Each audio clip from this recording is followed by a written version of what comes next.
अऊज़ु बिल्लाहि मिनश शैतानिर रजीम।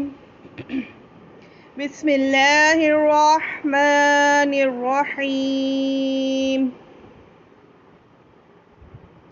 अल्लाहुम्मा रब्बना अल्हिमना रुश्दना व अइज़ना मिन शुरूरि अनफुसिना।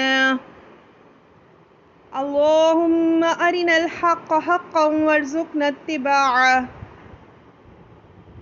व अरिनल बातिला बातिलन वरज़ुक़ना इज्तिनाबह। अल्लाहुम्मा इरहमना बिलक़ुरआनिल अज़ीम वजअलहु लना इमामन व नूरन व हुदन व रहमा। अल्लाहुम्मा ज़क्किरना मिन्हु मा नसीना व अल्लिमना मिन्हु मा जहिलना वर्ज़ुक़ना तिलावतहु आना अल-लैल व अतराफ़न नहार वजअलहु लना हुज्जतन या रब्बल आलमीन। आमीन। रब्बि इश्रह ली सदरी व यस्सिर ली अमरी वहलुल उक़दतम मिन लिसानी यफ़क़हू क़ौली। रब्बी ज़िदनी इल्मा।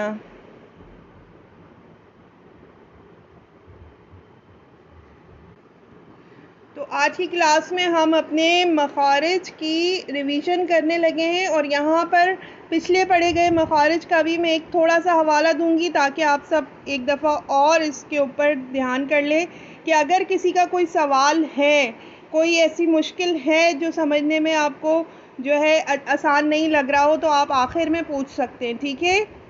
तो हमने देखा कि मखारिज क्या है। मखरज की जमा मखरज कहते हैं जहाँ से कोई चीज़ निकाली जाए, खारिज की जाए।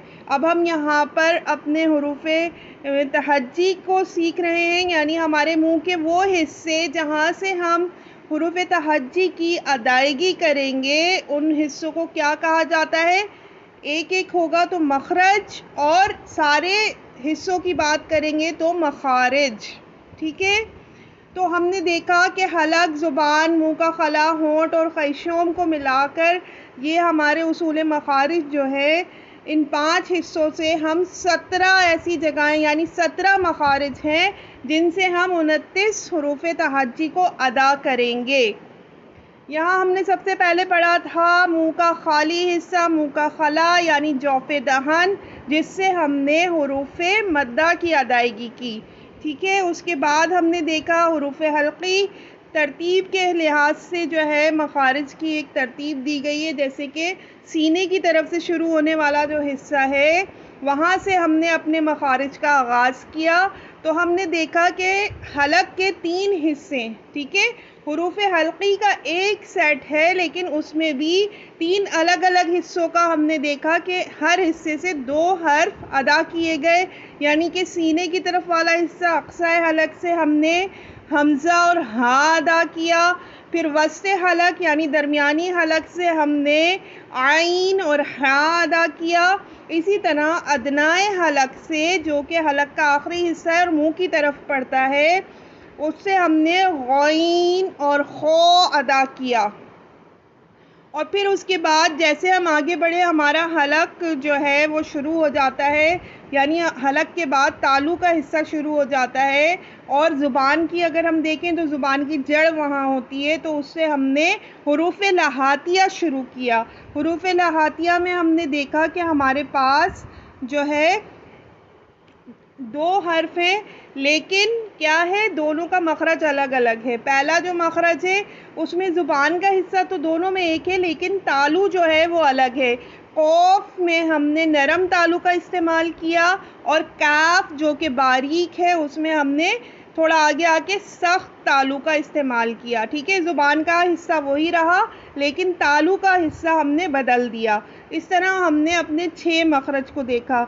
उससे आगे हम जब आए हमने ज़ुबान का दरमियानी हिस्सा यानी शजरुल लिसान या वस्ते लिसान को देखा और उसकी मदद से हमने हुरूफ़ शजरिया अदा किए जो कि 3 थे, जीम, शीन या।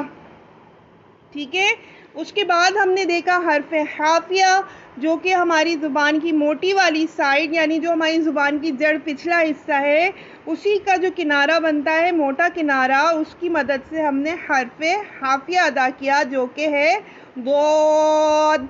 और हमने अपनी जो ज़ुबान की मोटी वाली साइड है, हाफ़तुल लिसान है, उसको हमने दाढ़ों और उसके मसूड़ों से लगाया। ठीक है, इस हर्फ की अदायगी में दांत का इस्तेमाल नहीं किया जाता। और फिर उसके बाद हमने हुरूफ़ तौरफ़िया देखे। ठीक है, हुरूफ़ तौरफ़िया में हमने लाम, नून और रॉ पढ़े, जिनमें हमने देखा कि लाम का जो मखरज था वो ज़ुबान की करवट को हमने दांतों के मसूड़े और जो है एक दाढ़ का मसूड़ा उसमें इस्तेमाल हुआ। ठीक है, तो हमने ज़ुबान की करवट यानी ज़ुबान का निचला हिस्सा ऊपर उठा के ऊपरी जबड़े के दांत और एक दाढ़ से टच किया और हमने अदा किया लाम। और फिर उसी तरह हमने उसी हिस्से का इस्तेमाल किया ज़ुबान को थोड़ा थोड़ा सा बदल के ऊपर नीचे या नोकिल लिसान, तो हमने लाम को जिस तरह अदा किया इसी में ही हमने दाढ़ को हटा दिया। जैसे लाम के लिए हमने दाढ़ का इस्तेमाल किया था, एक दाढ़ का, अब हम सिर्फ दांतों की बात कर रहे हैं। ठीक है, तो अब हमने दांतों के मसूड़ों का इस्तेमाल किया और अदा किया हर्फ नून। ठीक है, इस तरह हमने देखा कि अब इसी में ही, इसी सेट में ही हमारा मखरज नंबर 11 है, जो कि लास्ट क्लास में हमने यहाँ तक पढ़ा था कि अब हमने ज़ुबान की पुश्त यानी कि ज़ुबान का निचला हिस्सा 3 दांतों के मसूड़ों से लगाया और हर्फ रॉ अदा किया। ठीक है, तो मखरज नंबर 11 तक हम बहुत आराम से समझ के डिटेल में पढ़कर आ चुके हैं। और आज का सबक, जो असल सबक हमारा आज से जो डिटेल में पढ़ने वाले हैं, वो मखरज नंबर 12 से है। ठीक है, ये थोड़ा सा मैंने तारुफ कराया अपने पिछले पढ़े जाने वाले सबक का। अब यहाँ से हम मखरज नंबर 12 देखते हैं कि जिसमें हुरूफ़ नितइया है। नितई क्या है? नितई हमारे मुंह का वो हिस्सा है जो मसूड़ा आप देखते हैं, दांतों के मसूड़े हैं, दाढ़ों के मसूड़े हैं। ठीक है, अब यहाँ नितई को समझेंगे क्योंकि ये टाइटल जो है हुरूफ़ नितइया, इसको भी आपने बोलकर बिल्कुल अच्छे से अदायगी करनी है। ऐसा ना हो कि आप समझते बहुत अच्छा हो, जानते बहुत अच्छा हो, लेकिन उसका टाइटल बोलने में आपको मुश्किल हो रही हो। ठीक है, हुरूफ़ नितइया। तो हुरूफ़ नितइया में नितई क्या चीज़ है, कौन सी जगह है, इसको समझते हैं। अरबिक वर्ड है, इसलिए हम उसको उर्दू में ज़रूर समझेंगे ताकि हम उस हिस्से को अच्छे से पहचान सकें। नितई हमारे, जैसे मैंने अभी ज़िक्र किया, मसूड़ों की तरफ बात है। आप ज़ुबान लगा कर देखें अपने दांतों के मसूड़ों को, ज़ुबान फेर कर देखें अंदर की तरफ, तालू की तरफ जाते हुए, और दाढ़ों के मसूड़ों को भी देखें। ठीक है, तो हमने क्या जाना कि हमारे जो दांतों के मसूड़े जब तालू की तरफ जा रहे हैं तो वो इतने स्मूथ नहीं होते, वो ज़रा खुरदरे होते हैं। ठीक है, थोड़ी सी अप एंड डाउन आप ज़ुबान से महसूस कर सकते हैं। लेकिन इसके बरक्स जो हमारे दाढ़ों के मसूड़े हैं, दाढ़ों की तरफ से अगर हम ज़ुबान लगाकर देखें तो वो बिल्कुल स्मूथ, बिल्कुल चिकने होते हैं और तालू तक उनमें कोई आप एक अप एंड डाउन नहीं देखेंगे। ठीक है, तो जो हमारी दांतों की साइड है, हम अपने सनाया, रबाई, अन्याब, इनके मसूड़ों से ऊपर जब जाते हैं, जो मसूड़ा शुरू हो रहा है हमारा, तो हम देखते हैं हमारी एक खुरदरी जगह है। ठीक है, वही हिस्सा नितई है। इसी खुरदरे हिस्से को, इसी खुरदरे मसूड़े को अरबिक में नितई कहा जाता है।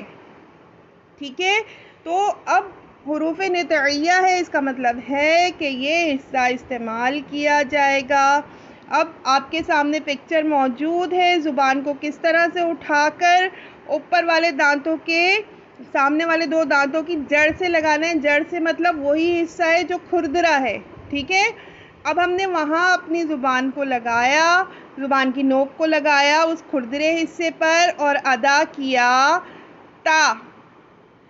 ता ता, बिल्कुल जल्दी से, कोई इसमें जो है खींचने वाला आंसर नहीं है, बिल्कुल सपाट आवाज़ आएगी, ता ता।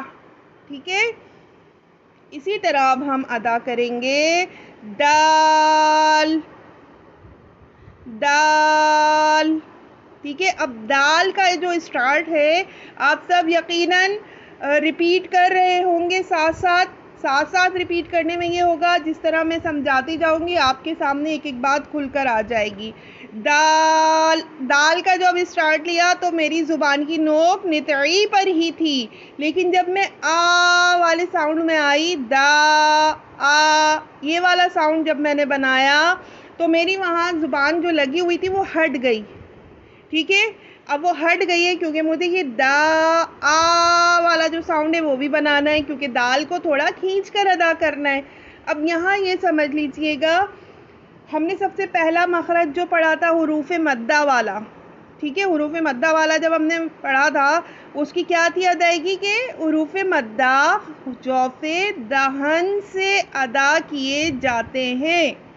ठीक है, अगर मैं दाल को लिख कर बताऊं तो इसमें कौन से हर्फ आएंगे, दाल अलिफ लाम। ठीक है, दाल अलिफ लाम अगर हम लिखते हैं तो वो क्या पढ़ा जाता है, दाल। तो ये दाल अलिफ आ गया, साथ में ये हुरूफ मद्दा है। ठीक है, तो दाल की अदायगी में बीच वाला जो पार्ट है वो हुरूफ मद्दा का है, इसी वजह से हमारी ज़ुबान हट जाती है और वो आ वाली जो आवाज़ है वो जौफ़े दहन से आती है। ठीक है, और आखिर में लाम है, लाम का मखरज हम पढ़ चुके हैं, तो हमारा जो हर्फ कंप्लीट होता है अब उसको समझकर अदायगी कीजिए, दाल। ठीक है, अब समझ आ गया दाल को किस तरह कौन सा पार्ट खींचना है, खींचते वक्त ज़ुबान क्यों हट गई, ये सारा जो है आपकी समझ में यकीनन आ गया होगा। अब हम चलते हैं अपने तीसरे हर्फ की तरफ। तो हमारा जो तीसरा हर्फ है वो है तो उर्दू हुरूफ तहज्जी में हम इसको तोए पढ़ते हैं, तोए। ठीक है, लेकिन हम अरबिक में पढ़ रहे हैं तो हमें हर हर्फ सही अदायगी से पढ़ना है, तो हम इसको अदा करेंगे तो की अदायगी मोटी करके होगी और नाक में आवाज़ नहीं जाएगी। ठीक है, तो नहीं करना है इसे, अगर नाक में आवाज़ गई तो मखरज गलत हो गया। ठीक है, तो हमने हुरूफ नितइया में ता पढ़ा, दाल पढ़ा, तो पढ़ा। अब इसमें देखें ता और तो ये जल्दी पढ़ने वाले हैं, दाल खींचकर पढ़ा जाएगा, ता बारीक है, तो मोटा है, और ये हमें अच्छे से याद रखना है कि हमें ता बारीक ही अदा करना है, क्योंकि मखरज भी एक है, फ़र्क नहीं रखा तो एराब में क्या हो जाएगा, एक जैसा हो जाएगा। तो को भी हम ता पढ़ जाएंगे और ता को तो फिर हम ता ही पढ़े, लेकिन क्या हो जाएगा जब हम एक जैसा पढ़ेंगे हमारा लफ्ज़ बदल जाएगा। लफ्ज़ बदलने का मतलब है कि माना भी बदल जाएंगे।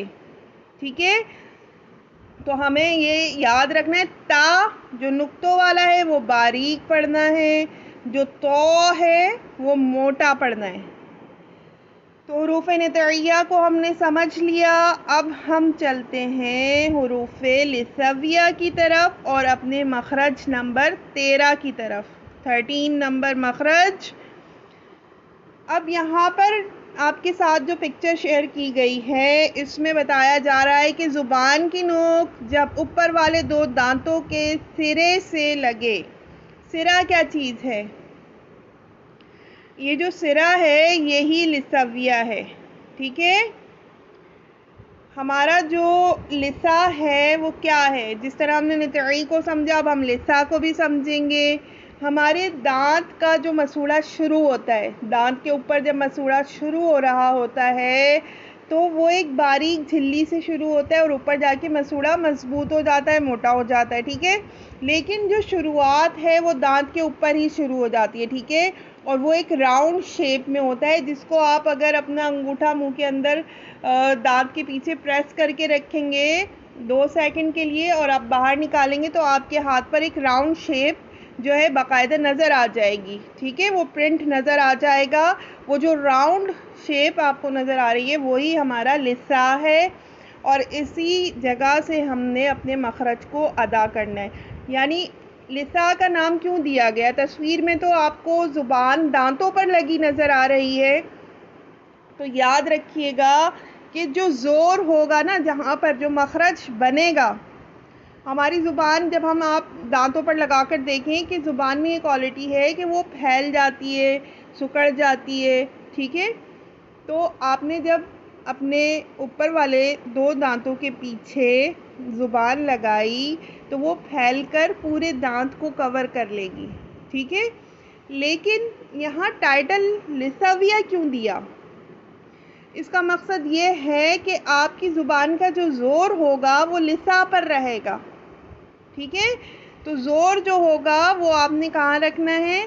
जहाँ मसूड़ा शुरू हो रहा है, जो लिसा है, वहाँ आपने अपनी ज़ुबान का जो है ज़ोर वहाँ रखना है और ज़ोर वहाँ रखते हुए अपनी ज़ुबान को फैलाकर पूरे दांत पर कवर करना है। ये वो जगह है जहाँ से हमारी सीटी की आवाज़ बनती है, ठीक है। हमारे मुंह में ये वो जगह है जहाँ से सीटी की आवाज़ बनती है। तो हमने इस हिस्से को बहुत अच्छे से कवर करना है ताकि हमारा जो सीटी की आवाज़ है वो ना आए। इस मखरज में हमें क्या करना है? सीटी की आवाज़ से बचना है। और इस मखरज में यानी मखरज नंबर 13 में हमारे पास 3 हर्फ हैं जो कि हैं सा, सा। अब देखिए, मैंने कवर करके बोला तो मेरी कोई सीटी की आवाज़ नहीं, मेरा सा नहीं हुआ, सा नहीं हुआ, ठीक है। अगर मेरी ज़ुबान नितई पर चली गई, थोड़ा सा फ़र्क है, लिसा और नितई में थोड़ा सा फ़र्क है। अगर मेरी ज़ुबान नितई पर लग गई तो मेरी सीटी की आवाज़ आएगी, जैसे कि सा, ठीक है। अब क्या होता है, स्टूडेंट बोलते हैं हम तो अपनी ज़ुबान ऊपर ही लगा रहे हैं, लेकिन क्या हो रहा है कि सीटी की आवाज़ आ रही है। तो जो मुकाम है, जो जगह है, उसको अच्छे से समझना। जो हमारा मखरज है, हमारा फोकस, हमारी ज़ुबान का ज़ोर लिसा पर होगा और उसके बाद हमारी ज़ुबान ने हमारे ऊपर वाले दांत को कवर कर लिया है, ठीक है। इस तरह से हमारी सीटी की आवाज़ नहीं आएगी और हम बहुत अच्छे से हर्फ सा अदा करेंगे, सा, ठीक है, सा। इसी के साथ ज़ाल, ज़ाल, इसमें भी कोई सख्ती नहीं, कोई सीटी नहीं। और इसी के साथ फिर हमने अदा किया ज़ो, ज़ो, ठीक है। तो इन तीनों हर्फ में हमने सख्ती की आवाज़, सीटी की आवाज़ से बचना है, ठीक है। तो ये हुरूफ लिसाविया हैं। अब हम हुरूफ नितइया और हुरूफ लिसाविया का जायज़ा लेते हैं। हमने हुरूफ नितइया में ता पढ़ा और यहाँ पर लिसाविया में सा पढ़ा, ठीक है। हमने हुरूफ नितइया में दाल पढ़ा और यहाँ ज़ाल पढ़ा, ऊपर तो पढ़ा और नीचे ज़ो पढ़ा, ठीक है। तो ये भी आपस में मिलते जुलते हो जाते हैं। अगर हमने मखरज सही नहीं पकड़ा तो हमारे मखरज गड़बड़ हो सकते हैं इन दोनों में, ठीक है। तो ता बहुत सपाट आवाज़ में, लेकिन सा बहुत सॉफ्ट और सीटी की आवाज़ के बग़ैर। और ज़ाल में भी वही, जब हमने ज़ा आ वाला साउंड निकालना है तो वो क्योंकि हुरूफ मद्दा वाला साउंड है तो हमारी ज़ुबान वहाँ से हट जाएगी, ठीक है, आ में। और लाम का मखरज मैंने बता दिया आखिर में है, तो आखिर में टच होता है तो हमारा ज़ाल कंप्लीट हो जाता है। इसी तरह वो जो है वो भी हमने मोटा पढ़ा, लेकिन नाक में आवाज़ ले जाने से हर मुमकिन कोशिश करनी है कि नाक में आवाज़ ना जाए, हर हाल में बचाना है। ये तो और ज़ो जो है मुंह से ही अदा करना है, नाक में आवाज़ ना जाए। मैं बार बार बोल रही हूँ, प्रैक्टिस के दौरान इस बात का ख़्याल रखना है। अगर किसी का जाता है तो उससे बचना है, मुंह के ज़रिए ही आवाज़ को खारिज करना है, ठीक है। तो ज़ो, तो यहाँ पर हमने अपने मखरज नंबर 13 तक कंप्लीट किया और अब हम पढ़ते हैं अपने मखरज नंबर 14 को। अब सफ़ीरिया, हुरूफ़े सफ़ीरिया। अब यहाँ पर हम सफ़ीरिया को जानेंगे। सफ़ीर कहते हैं सीटी की आवाज़ को, ठीक है। सफ़ीर मतलब सीटी। अब ये सीटी वो वाली सीटी नहीं है जो आमतौर पर हम जानते हैं, ठीक है। सीटी की आवाज़ में एक जो मेन कॉन्सेप्ट होता है वो ये होता है कि एक चरवाहा जब अपने जानवरों को बुलाता है तो वो अजीब सी बज़र साउंड निकालता है मुंह से, ज़ करके कुछ, ठीक है। तो ये जो ज़ वाली आवाज़ है असल में ये वाली सीटी है, ठीक है।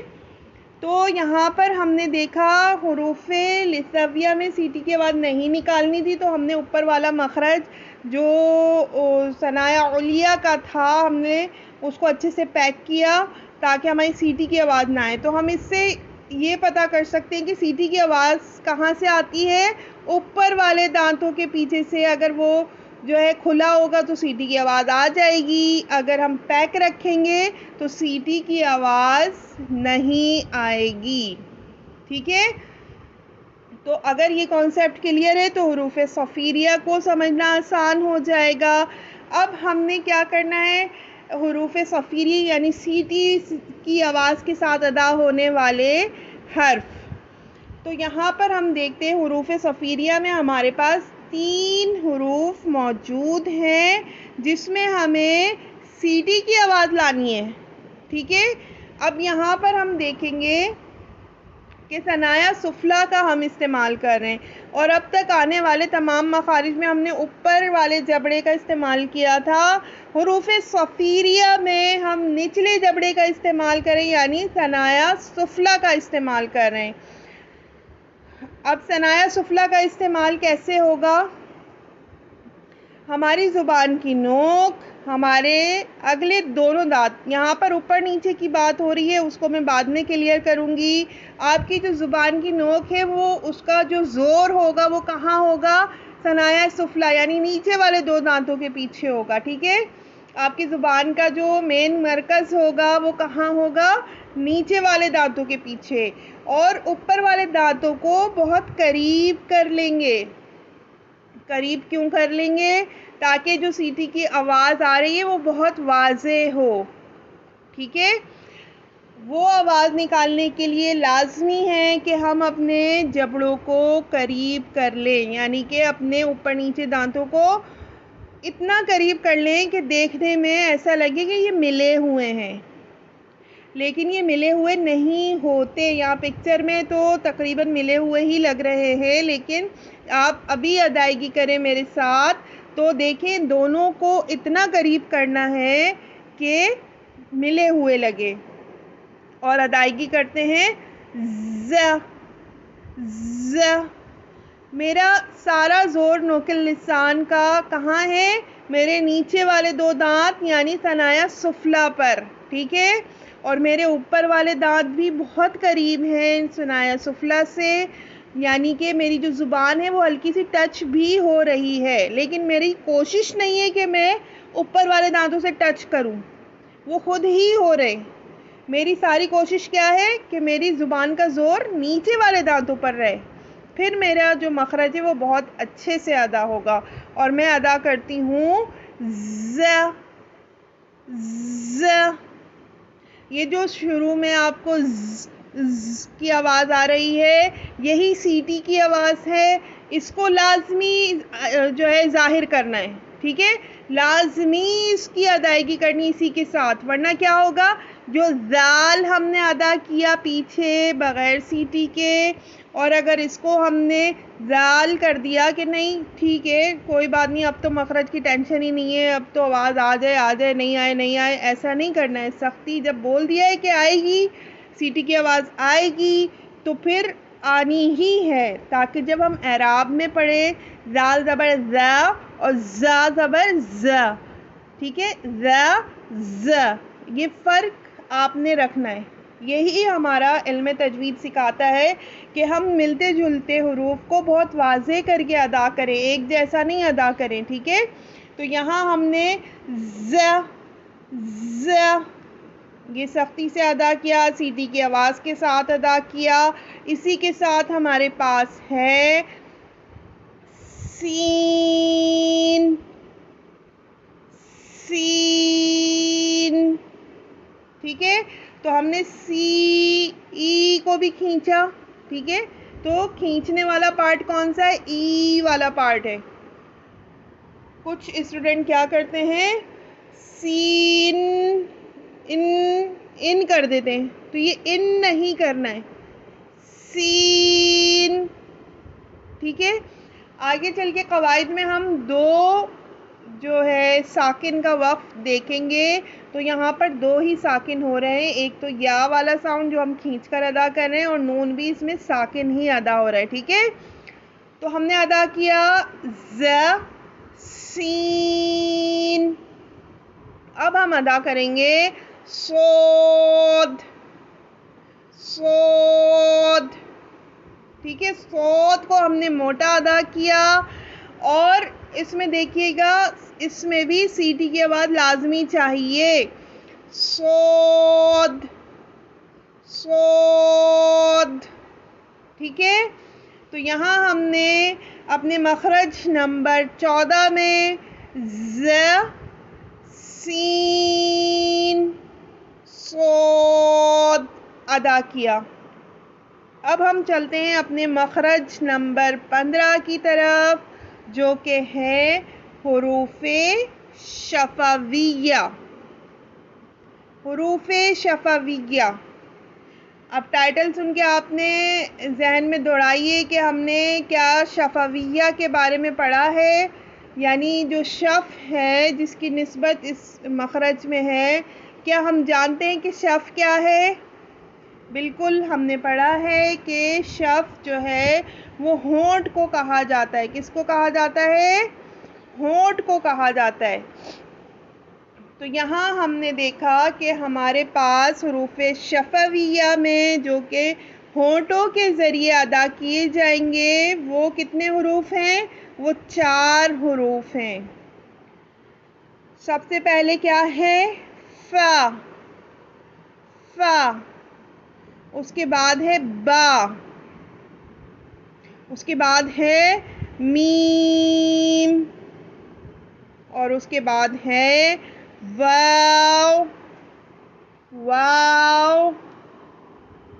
अब यहाँ पर हम देखेंगे कि सबसे पहले फ़ा का ज़िक्र है, जबकि तरतीब अगर हम देखें, हम पीछे से पढ़ते चले आ रहे हैं, तो हम देखते हैं हुरूफ़ तहज्जी में जो तरतीब होती है, जैसे कि अभी हमने हुरूफ़ सफ़ीरिया पढ़े, उसमें सबसे पहले ज़ा लिखा, क्योंकि हुरूफ़ तहज्जी में ज़ा पहले आता है। फिर हमने सीन पढ़ा, फिर हमने सौद पढ़ा, और ये आप तमाम हुरूफ़ में देखेंगे जिसमें 2 या 3 हैं, तो जो पहले आता है पहले वो हर्फ लिखा जाता है, ठीक है ना। आप सबको इसलिए ये सारी चीज़ें बताती हूँ कि किसी के जहन में कोई सवाल अगर आता है, या फिर आप जब किसी और को पढ़ाएंगे, कोई स्टूडेंट आपसे सवाल करते हैं, तो आपको तमाम जवाबात मालूम होने चाहिए कि ये तरतीब ऐसे क्यों तरतीब रखी गई, ठीक है। ज़ा पहले आया था तो ज़ा पहले लिख दिया, सीन पहले आया, उसके बाद सीन आया, फिर सौद आया, तो तरतीब इस तरह लिखी गई। लेकिन हमने यहाँ हुरूफ़ शफ़विया में देखा कि फ़ा पहले लिख दिया और बा बाद में लिख दिया, ठीक है ना। पहले तो बा को आना चाहिए था। तो इस चीज़ को भी समझेंगे कि फ़ा पहले लिखने का मकसद क्या है। हुरूफ़ शफ़विया में जो कि 4 हुरूफ़ हैं, उसमें फ़ा ऐसा हर्फ है कि जिसमें होठों के साथ हमें अपने 2 दांतों का भी इस्तेमाल करना होता है, ठीक है। इसलिए फ़ा को पहले क्लियर कर दिया, क्योंकि आगे 3 हुरूफ़ जो हैं वो सिर्फ होठों की मदद से ही अदा किए जाएंगे, ठीक है। तो फ़ा पहले लिखने का मकसद क्या रहा? क्योंकि फ़ा हुरूफ़ शफ़विया में वाहिद ऐसा हर्फ है कि जिसमें हम दांतों का भी इस्तेमाल करेंगे। कौन से दांत? सनाया उलिया, जब हम अपने जो होंठ है, नीचे वाला होंठ है, उसके तर वाले हिस्से से, गीले वाले हिस्से, यानी जो अंदरूनी होंठ का हिस्सा है, हम वहाँ लगाएंगे तो हम अदा करेंगे फ़ फ़। ठीक है, तो यहाँ हमने सनाया उलिया का इस्तेमाल किया, इसलिए इसको पहले ही हमने वजाहत करके अलग कर दिया कि फ़ा हुरूफ शफ़ाविया में ऐसा हर्फ है कि जिसमें दांत का इस्तेमाल भी किया जाता है। तो ये हमारा मखरज नंबर 15 रहा। और अब हम चलते हैं अपने मखरज नंबर 16 की तरफ। मखरज नंबर 16 में हम देखेंगे कि हमारे पास हर्फ बा है, मीम है और वाव है। ठीक है, तो यहाँ पर हम देखेंगे कि बा की अदायगी किस तरह की जाएगी। हम अपने होंठों को बंद करेंगे और अब हम महसूस करेंगे कि हमारे होंठ जब आपस में मिलते हैं तो उसमें एक तर हिस्सा होता है जो अंदर की जानिब होता है। ठीक है, वो हमेशा तर रहता है, यानी वो गीला रहता है, और उसके गीले होने की वजह से ही हम बहुत अच्छी बात कर सकते हैं, अच्छी तरह से अपने हर्फ की अदायगी कर सकते हैं। ठीक है, ये अल्लाह ताला ने जो इंसान की तख्लीक की है, यहाँ पर जब हम जैसे जैसे इल्म हासिल करते जाते हैं ना, हमारे सामने कोई ना कोई एक पॉइंट ऐसा खुलता जाता है, हम अपने आप को जानते जाते हैं। हमने इल्म तजवीद में मखारिज में देखा, जो कि हम बात करने में इन हिस्सों का इस्तेमाल करते थे, लेकिन अब हमने डिटेल में जाना कि अगर हम इस हिस्से का इस्तेमाल करते हैं तो ऐसी आवाज़ बन जाती है। जैसे कौफ और काफ की ही मिसाल ले लें कि मोटा और बारीक हो गया, ज़ुबान का वही हिस्सा लेकिन तालु बदल गया। ठीक है, इसी तरह हमने हलक के हिस्सों को भी जाना, और ये अल्लाह ताला का इंसान की जो तख्लीक है एक बेहतरीन शाहकार है। ठीक है, अब हम यहाँ पर हुरूफ शफ़ाविया की अदायगी कर रहे हैं, तो अब हम अपने होंठों पर भी गौर कर रहे हैं कि हमारे होंठ जब आपस में मिलते हैं तो इसमें एक खुश्क हिस्सा है और एक तर हिस्सा है। ठीक है, तो हमारे होंठ जब मिलते हैं आपस में, हमने जाना कि हमारे जो तर हिस्सा है वो अंदरूनी जानिब है, और उसी की मदद से ही हम बा अदा करेंगे। ठीक है, तो हमारा जो गीला वाला हिस्सा है, होंठों का जो तर हिस्सा है, वो अंदरूनी जानिब है, और उस पर क्या करना है, ज़ोर देना है। जब हम बा अदा करेंगे हमारा उसी हिस्से पर ज़ोर आएगा, हम खुश्क हिस्से के ज़रिए बा अदा नहीं करेंगे। ठीक है, बा तो आवाज़ जो है चेंज हो गई, मैंने खुश्क हिस्सों से अदा किया, अभी गौर कीजिएगा, बा अजीब सा साउंड बन गया। ठीक है, थोड़ा लिपटा हुआ, लेकिन जैसे मैंने तर हिस्से से अदा किया, बा, कितना प्यारा साउंड बना, बा बा। ठीक है, तो ये हमारे तर हिस्सों से बा अदा हुआ, होठों के तर हिस्से से, गीले हिस्से से। अब हम होठों को मिला रहे हैं और जो है हम अदा करेंगे मीम। ये हमने कहाँ से किया, खुश्क हिस्से से, मीम मीम। अच्छा, अब आपने भी यकीनन मेरे साथ रिपीट किया होगा, क्या मीम का दरमियानी हिस्सा नाक में महसूस हुआ, दरमियानी हिस्से की आवाज़ नाक में महसूस हुई? तो ये हमारा मखरज नंबर 17 भी कहलाएगा, क्योंकि इसमें हमने खैशोम का इस्तेमाल किया, जो कि हमने नून में भी इस्तेमाल किया था। ठीक है, हुरूफ शफ़ाविया जो है वो होठों से ही अदा किया हमने मीम, लेकिन दरमियानी आवाज़ कहाँ गई, खैशोम में गई। ठीक है, तो गीले हिस्से से बा, खुश्क हिस्से से मीम अदा किया। ठीक है, अब हम चलते हैं अपने वाव की तरफ। तो हमारा जो वाव है वो हमने होंठों को गोल करके अदा किया। ठीक है, हमने दो कंडीशन पढ़ी थी ना, इन दमाम शफ़तैन, यानी गोल होंठ। ठीक है, अब हमने क्या किया, अपने होंठों को गोल किया और हमने वाव अदा किया। ठीक है, वाव, इसको हमने वा आ वाला साउंड खींचना है, थोड़ा खींच कर अदा करना है, तो हमारा जो होंठ गोल करके वाव बहुत अच्छे से अदा हो जाएगा। अब यहाँ पर हम क्या करेंगे कि यहाँ मखरज नंबर 17 जो लिखा हुआ है वो वही हिस्सा आ गया जो कि हमारा खैशुम यानी नाक का बांसा, यानी हमने जब नून अदा किया या हमने मीम अदा किया तो हमारी जो आवाज़ है वो थोड़ी देर नाक में भी गई और उसकी गूंज हमने महसूस भी की। ठीक है, तो यहाँ पर हमने अपने तमाम 17 मखारिज को अच्छे से समझ लिया। अच्छा, अब आपके सामने जो है मखरज मालूम करने का तरीका भी लिखा हुआ है। आप चूँकि कवायद पढ़ चुके हैं थोड़े बहुत, इसलिए यहाँ पर मैं आपको इसको भी एक्सप्लेन कर दूँ। अदरवाइज़ सिर्फ मखारिज के स्टूडेंट को मैं ये रिकमेंड नहीं करती जब तक कि वो थोड़े बहुत कवायद भी ना सीख लें। ठीक है, मखरज जो है मालूम करने का आसान तरीका क्या होता है कि हर हर्फ को साकिन कर दें, उसके पहले हमज़ा लगा दें। हमज़ा आप जानते हैं अलिफ के ऊपर जैसे ही ज़बर ज़ेर या पेश आ जाता है, कोई अराब आ जाता है तो उसे हम हमज़ा पढ़ते हैं, यानी कि हमज़ा बा ज़बर अब। तो हमारा जो अब हुआ बा साकिन वाला जो पार्ट हुआ वही हमारा बा का मखरज है। हमारे होंठों के गीले हिस्से पर हमारा जो है मखरज जो है अदायगी रुकी। ठीक है, तो अब हो गया। अब मैं आइन की प्रैक्टिस के लिए बता दूं, आ तो हमारा वस्ते हलक में जाकर हमारा आइन साकिन हो गया। अब मैं आक, तो हमारा कौफ का मखरज हमें पता चल गया।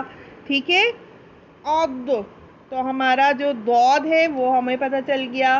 अत, हमें पता चल गया ता का मखरज, हमारी ज़ुबान वहीं गई। हमारा सा का मखरज अस, तो हमारी ज़ुबान वहीं लग गई। लेकिन जो प्रैक्टिस कर चुके हैं उनके लिए ये मखरज समझना आसान होता है। अगर आपका मखरज ही सही नहीं था और आप सही से अदायगी नहीं कर रहे थे तो आपका कैसे आप जो है इसको सही से अदा कर लेते। ठीक है, तो यहाँ हमारे 17 मखरज जो हैं वो पूरे हो चुके हैं। अब यहाँ पर मैं आगे बात करूँगी हुरूफ़े क़लक़ला पर। जो यहाँ मैं बात करना चाह रही हूँ सुफैरा, आप जो है सबक नंबर 2 की जो पिक्चर है जिसमें तरतीब के मखारिज की तरतीब के लिहाज से एक चार्ट बना हुआ है वो शेयर कर दें, क्योंकि लास्ट वाले जो हैं ये मखारिज हम पढ़कर आ चुके हैं। हुरूफ़े क़लक़ला की बात हो रही है। हुरूफ़े क़लक़ला 5 हैं। क़लक़ला क्या है? आवाज़ का उछलना। ठीक है, आवाज़ का पलट कर वापस आना। तो हुरूफ़े क़लक़ला में क्या करना है, ये तो हम क़ाफ़, तौ, बा, जीम, दाल ये हम अच्छे से पढ़ के आ चुके हैं। तो यहाँ क्या करना होगा, यहाँ हुरूफ़े क़लक़ला का कायदा है कि जब हुरूफ़े क़लक़ला साकिन हो, ठीक है, जब साकिन होते हैं तो इनकी आवाज़ को पलट कर आना होता है, उसी में इसकी अदायगी ठीक तरह से होती है।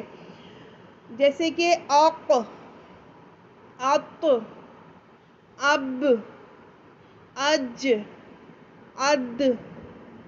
ठीक है, ये जो पलट कर एक आपको साउंड आ रहा है ना, जैसे मैंने सिर्फ अक़ नहीं किया, मैंने किया अक़, अत, अत। ये जो आवाज़ पलट के आ रही है यही क़लक़ला है। ठीक है, आवाज़ का पलट कर आना। हुरूफ़े क़लक़ला 5 है, इनको याद कर लीजिएगा। क़वाइद में इसको डिटेल से हम पढ़ेंगे। अब आगे हम देखते हैं कि हमारे सामने 7 हुरूफ़े मुस्तअलिया हैं। ठीक है, हुरूफ़े मुस्तअलिया क्या है? मुस्तअलिया को समझ लीजिएगा। मुस्तअलिया बना है इस्तिअला से। इस्तिअला मतलब बुलंद करना, उठाना। ठीक है, तो यहाँ ये जो हुरूफ़ हैं हुरूफ़े मुस्तअलिया, इनको उठाकर पढ़ा जाता है, पुर करके पढ़ा जाता है, मोटा करके पढ़ा जाता है। आसान अल्फाज में मोटे पढ़े जाने वाले हुरूफ़ को हुरूफ़े मुस्तअलिया कहा जाता है। ठीक है, तो यहाँ हम देखते हैं ये भी मखरज हम अच्छे से पढ़कर आ चुके हैं।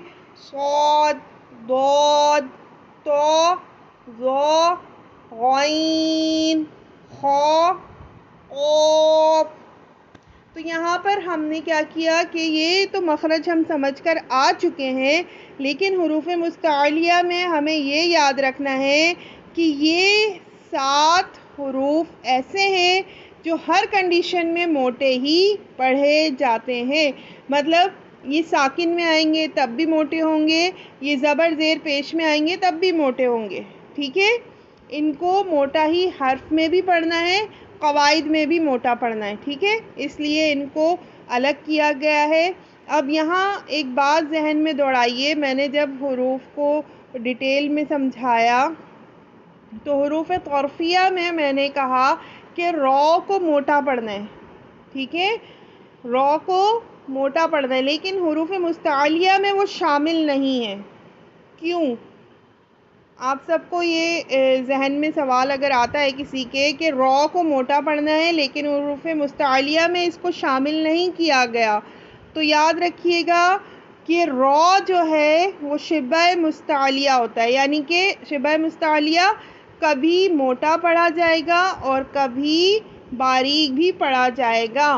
वो कवाइद में जाके बारीक हो जाता है, हर्फ की सूरत में मोटा पढ़ा जाता है। तो इसका मतलब है कि वो पूरी तौर पे हर सूरत में मोटा नहीं पढ़ा जा रहा, तो इसीलिए उसे हुरूफ मुस्तालिया में शामिल नहीं किया गया। ठीक है, तो यहाँ हुरूफ मुस्तालिया में जो हर्फ शामिल हैं वो हर सूरत में ही मोटे पढ़े जाते हैं। ठीक है, हुरूफ मुस्तालिया अच्छे से समझ लीजिएगा, मखारिज को याद रखने में आसानी होगी।